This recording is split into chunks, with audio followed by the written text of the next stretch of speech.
এটা বিভিন্ন সময়ে ধীরে ধীরে ধীরে ধীরে এই আজকের এই অবস্থা সৃষ্টি হয়েছে। এবং এই ব্যাটারি চালিত রিক্সা ঢাকা শহরে প্রসারের বিভিন্ন কারণ আছে। এর মধ্যে আপনার বিগত সরকারের সময়ে এই ব্যাটারি চালিত রিক্সাকে কেন্দ্র করে এখানে বিশাল একটি সিন্ডিকেট গড়ে উঠেছিল।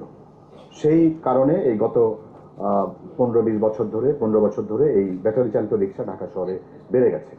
তো এখন এই ব্যাটারি চালিত রিক্সার বিরুদ্ধে আমাদের ব্যবস্থা নিতে হবে। এখন এই ব্যবস্থাটি আসলে পুলিশ প্রতিনিয়তই নিচ্ছে। পুলিশ ব্যাটারি চালিত রিক্সার বিরুদ্ধে প্রতিনিয়ত অভিযান করছে, ব্যাটারি জব্দ করছে, ডাম্পিং করছে। তো আমি আপনাদের যেটা বলতে পারি, গত জানুয়ারি 2026 থেকে এই এপ্রিল 2026 পর্যন্ত 1,74,648টি, আমার কাছে পরিসংখ্যান আছে এখানে আমার সামনে, 1,74,648টি ব্যবস্থা নেওয়া হয়েছে। যেমন আমরা ব্যাটারি জব্দ করেছি 341টা, ডাম্পিং করেছি 35,018টা, যেমন আমরা সিট জব্দ করেছি, আমরা ব্যাটারি সংযোগ বিচ্ছিন্ন করেছি। আমাদের চেষ্টা কিন্তু অব্যাহত আছে। কিন্তু যেটা হচ্ছে, এটা তো আসলে এমনভাবে বৃদ্ধি পেয়েছে যে এটা আসলে রাতারাতি সমাধান করা সম্ভব নয়, এবং এটা পুলিশের একার পক্ষে সমাধান করাও সম্ভব নয়।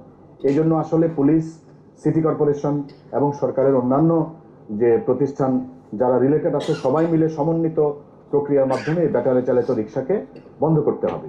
তবে আমরা এখন যে কাজটা করছি, ব্যাটারি চালিত রিক্সা যাতে চলতে না পারে সেজন্য আমাদের যে প্রতিদিনের যে অভিযান, আমাদের নৈমিত্তিক অভিযান, এটা অব্যাহত আছে।